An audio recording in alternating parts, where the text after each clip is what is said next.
Greetings operatives and welcome back to another Kill Team Brief. In this video we're going to check out two quick things from articles on Warhammer community that have come out recently. I haven't really had time to look at them because there's so much other stuff, but we'll be checking out activations and then briefly looking at combat.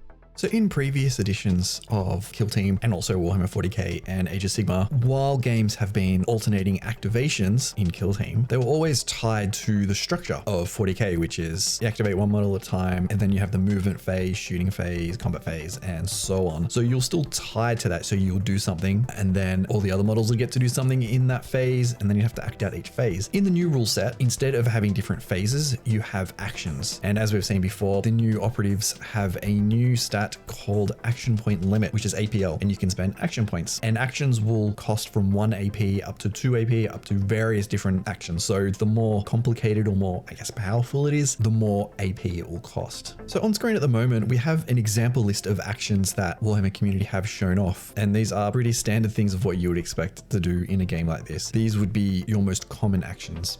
So we'll start with the normal move. So we can move the active operative up to its movement characteristics. So if you recall from a operative's unit card, you'll have a move value and it'll be a number followed by a symbol. Triangle is 1 inch, circle is 2 inch, and so on, up to the red pentagon, which is 6 inches. So in the case of a veteran guardsman, they move up to 3 circles, which is 6 inches. So you can spend 1 AP and do 6 inches. And because a veteran guardsman has 2 AP, they can effectively move 12 inches. I don't know if there's any restrictions on how far they can move in a single turn, whether it doesn't matter. You spend an action point to make an activation, you can do that move again. There may be some restrictions around that, we don't know so far. We also have a charge. This is similar to a normal move, however, you can move the operative into the engagement range of an enemy. I would think that's around 1 inch, which would be a triangle. It's possible. They're still sticking with that rule of an engagement range where you can't go within a certain distance to a model. You actually have to make an effort to move into that space. In this case, it's a charge. So you could be 6 inches away from an enemy and do a normal move, but you can only move up to 5 inches if the engagement range is 1 inch.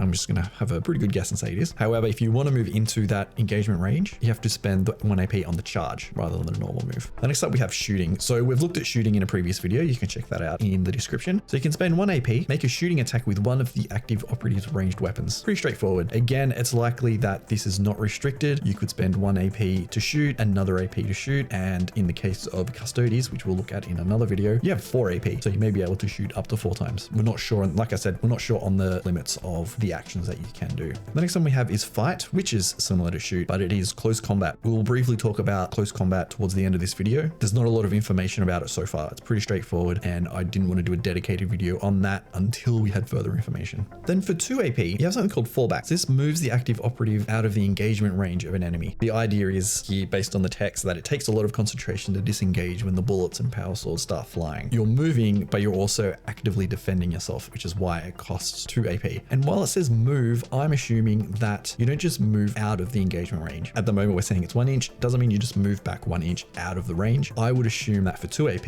you can move your full range, I'm hoping. And then we talk about unique actions. Unique actions are specific to an operative. As an example, we have what we're assuming is a comm specialist for the veteran guardsman, and they have a unique ability called Signal, which costs 1 AP. You can select one friendly guardsman operative within Pentagon, which is 6 inches, and is visible to this operative, which is the comm specialist. You can add 1 to its APL so they can perform another action, which is pretty good. This operative cannot perform this action if it was within engagement range of an enemy operative. Therefore, it's actively trying to dodge weapons and not get hit and die. So there really isn't much other information about actions itself. I think it's going to be pretty straightforward. You have a certain number of points, which you can call a resource, and you can spend those resources to perform certain things. And as we've seen, these ones are pretty straightforward. I think where the interesting thing is the unique actions is, and also what the restrictions are. Is there a limit on the normal move that you can do? A limit on the number of shooting or fighting? Can you get stuck into an enemy in one turn and then the next turn, if you've got 4 APL like a Custodes, can you attack 4 times? Which when we look at the Custodes data card in another video, an individual one can take down anyone, which is kind of crazy. The only other information we have at the moment is that baseline humans and most Xenos have 2 AP, seems to be fairly standard. However, Space Marines, Chaos Space Marines have 3, and then the Custodes have 4, because Custodes are going to be the height of what you can do.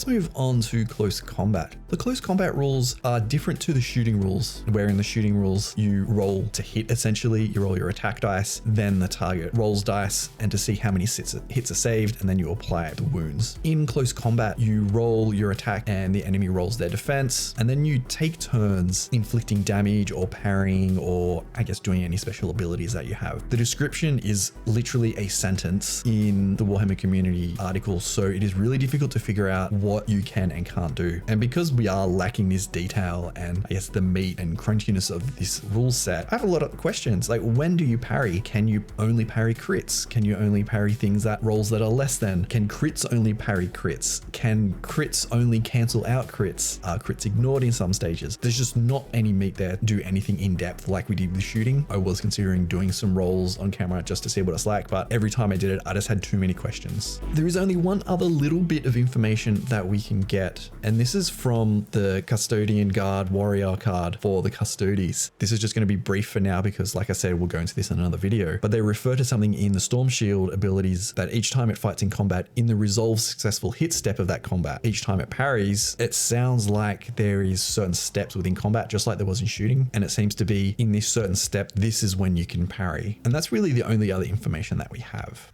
We do have some weapon profiles here that we can look at for the veteran guardsmen. We have the power weapon, which in this case is just called a power weapon. Doesn't necessarily mean it's a power sword or a power fist. It could be a power whip.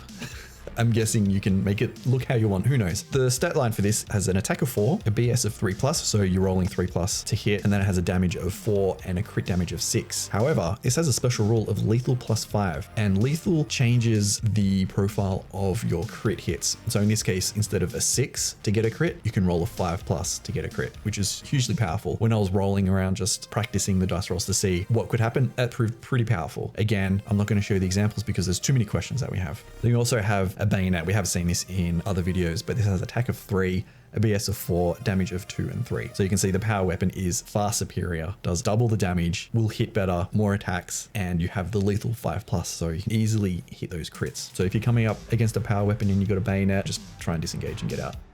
So that's where I'm going to leave this video. I do have some more coming out. We'll be looking at list building, about how to make the lists and how they're getting around having no points in the game. How does that work? And then we're going to look at some of the factions and what models we can get and sort of hypothesizing and talking about what they may be able to do and can't do in the game. So if you have enjoyed this video, hit that like button. And if you aren't a new operative, welcome to the kill team and hit that subscribe so you can get all the news. So I'm out of here. Thanks for watching and I'll see you later.